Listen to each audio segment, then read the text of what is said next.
BN. নিকেটন 1960 সালে লন্ডনে একটি গবেষণা প্রতিবেদন পেশ করেছে। 1960 সালে লন্ডনে একটি গবেষণা প্রতিবেদন পেশ করেছে। তিনি সেখানের মধ্যে আশ্চর্য কথা লিখছে যে মুসলমানরা যদি 30 দিন না দিয়ে যদি 365 দিন রোজা দিত, মুসলমানদের জন্য এর থেকে কল্যাণের আর কিছু হইতো না। শব্দটার ভিতরে অনেক রহস্য আছে, আপনারা দেখবেন কি রহস্য। তিনি একটা রিপোর্ট পেশ করেছে যদি মুসলমানরা 365 দিন রোজা রাখত, পুরা মুসলিম বিশ্বের কোন রোগী খুঁজে পাওয়া যাইত না। আমার কথা বুঝেন? কোন রোগী খুঁজে পাওয়া যাইত না। এই মাসের রিপোর্ট নেবেন, আপনাদের পাশে ডাক্তার আছে না, রিপোর্ট নেবেন যে এই মাসে কি পরিমাণ রোগী আইছে। রমজান মাসে রিপোর্ট নেবেন, দেখবেন যে 3 ভাগের 1 ভাগ রোগী আইছে, 2 ভাগের রোগীর আর ঔষধ নেওয়া বন্ধ হয়ে গেছে, ঠিক না? বড় বড় যে হাসপাতালগুলি আছে এদের কাছে রিপোর্ট নেবেন যে এই মাসে, রোজার আগের মাসে কি পরিমাণ রোগী তোমাদের কাছে পরীক্ষার জন্য আসছিল, কি পরিমাণ রোগী আসছে, ডাক্তার দেখাইছে। রমজান মাসে দেখবা যে অর্ধেক থেকে বেশি রোগী কমে গেছে, ঠিক না? এক মাসে যদি এত বরকত হয় আপনার জীবনে, 365 দিন যদি আল্লাহ রোজা দিতেন, দুনিয়ার সমস্ত রোগের মূল তো খাদ্য। খাদ্য যদি নিয়ন্ত্রণ করতে পারো সব নিয়ন্ত্রণ হয়ে যায়। তো 365 দিন যদি মুসলমান রোজা রাখতো, এদের ভিতরে কোনো রোগী খুঁজে পাওয়া যেত না মুসলমান। এই জন্য তো সাহাবায়ে কেরাম অধিকাংশ রোজা রাখতেন। মাসে বাধ্যতামূলক 3 দিন রোজা রাখতেন, আইয়ামে বীজের রোজা। মাসের যে কোনো দিন আমাদের নবী প্রত্যেক সোমবারে রোজা রাখতেন। ফল দাঁড়াইছে কি, পুরা মদিনার ভিতরে এরকম একজন রসুলের কালে একজন ডাক্তার, তখন ইরান ছিল পৃথিবীর সুপার পাওয়ার। ইরান কি ছিল? ওই ইরানের একজন সরকারি ডাক্তারের নাম হায়েস হালদা আস-সাকাফি। হায়েস হালদা আস-সাকাফি রসুলের কালে সে মদিনার মধ্যে ডাক্তারের দোহার দিছে। কেন দিছে? কারণ ইরানবাসীরা দেখছে যে অতি অল্প সময়ের মধ্যে মুহাম্মদ সাল্লাল্লাহু আলাইহি ওয়াসাল্লাম 10 লক্ষ বর্গমাইল এলাকার বিজয় করে ফেলছে। ওনার বিজয়, ওনার সুনাম, ইরানের বড় বড় ডাক্তাররা এখানে এসে দেখতেছে যে মুহাম্মদ কি, এজন্য ডাক্তারের বেশে ঢুকছে। ঢুকিয়া পুরা মদিনায় 1 মাস, 1.5 মাস, 2 মাস পর্যন্ত ছিল, কোনো বড় ধরনের একটা রোগীও আয় নাই। আশ্চর্য হয়ে গেছে, কিরে হ্যাঁ কি রোগী নাই নাকি আমারে চিন্না পাইছে, আমার কাছে আয় না। শেষ পর্যন্ত মুহাম্মদ সাল্লাল্লাহু আলাইহি ওয়াসাল্লামের কাছে গেছে, কয় মুহাম্মদ তোমরা কি আমাদেরকে ঘৃণা করো? কয় কেন? কয় আমি একজন খ্রিস্টান, আমি তোমাদের বাজারের মধ্যে দোকান দিলাম, আমার দোকানে কোনো রোগী যায় না। মুহাম্মদ সাল্লাল্লাহু আলাইহি ওয়াসাল্লাম আমাদের রাসূলকে, আরে ভাই রোগী থাকলে না তোমাদের কাছে যাইতো। ইসলাম মুআমালাতের দিক দিয়ে কে হিন্দু কে মুসলমান দেখে না, মুআমালাত সবার জন্য সমান, ঠিক না?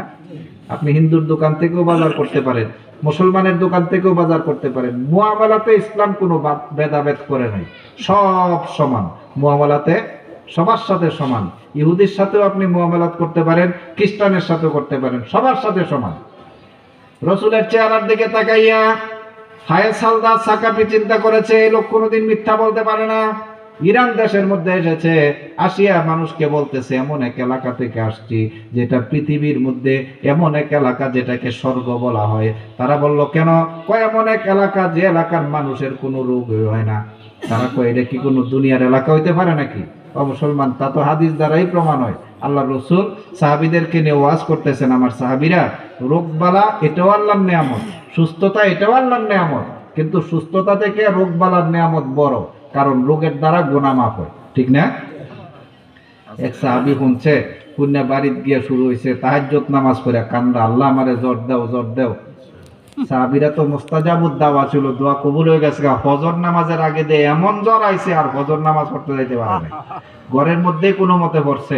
রসুল জিজ্ঞাইলেন যে এশার নামাজ তো অমুক সাহাবীরা পড়ছে, ওই সাহাবী তো আজকে ফজর নামাজ পড়তে আসে নাই। এক সাহাবী কো, হুজুর উনি মারাত্মক জ্বর, ওনার মাথায় পানি ঢালতেছে।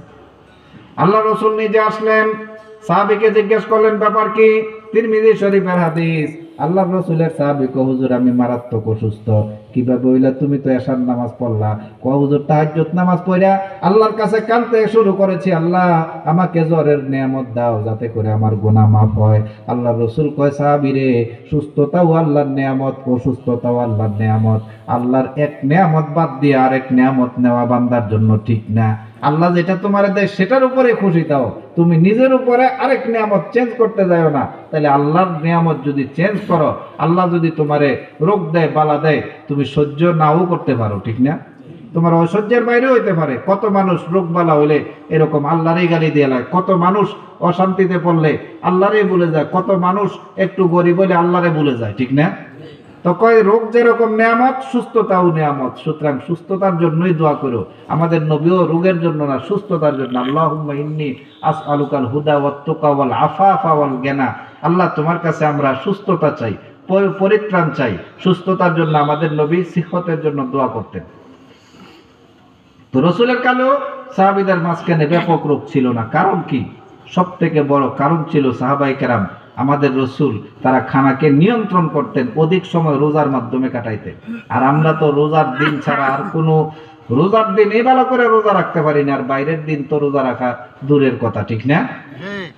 মুসলমান, এজন্য প্রফেসর B.Ed নিকেটন 1960 সালে লন্ডনে একটি গবেষণা প্রতিবেদনে বলেছে, যদি মুসলমানরা 360 দিন রোজা রাখে, তাদের থেকে এর থেকে বড় কল্যাণের আর কিছু হইতে পারে না। কারণ 360 দিন যদি রোজা রাখে কোনো ব্যক্তি, তার শরীরে কোনো রোগ বালা দেখা দিবে না। মুসলমান, কারণ রমজান, বিশেষ করে রমজানের রোজায় আপনারা দেখবেন ডায়াবেটিস রোগী, ওই ব্যক্তিটা যদি রমজানের রোজাটা নিয়মিত পালন করে, মুসলমান হক আদায় করিয়া, আমরা কিন্তু রোজার হক আদায় করি না। রাসূল ইফতার করতেন 2টা খেজুর দিয়ে, সেহরি খাইতেন 2-3টা খেজুর দিয়ে, এটাই খানা। আর আমরা ইফতারির মধ্যে ফ্যাট যতক্ষণ পর্যন্ত গলা পর্যন্ত না পড়ে অতক্ষণ খাই, ঠিক না?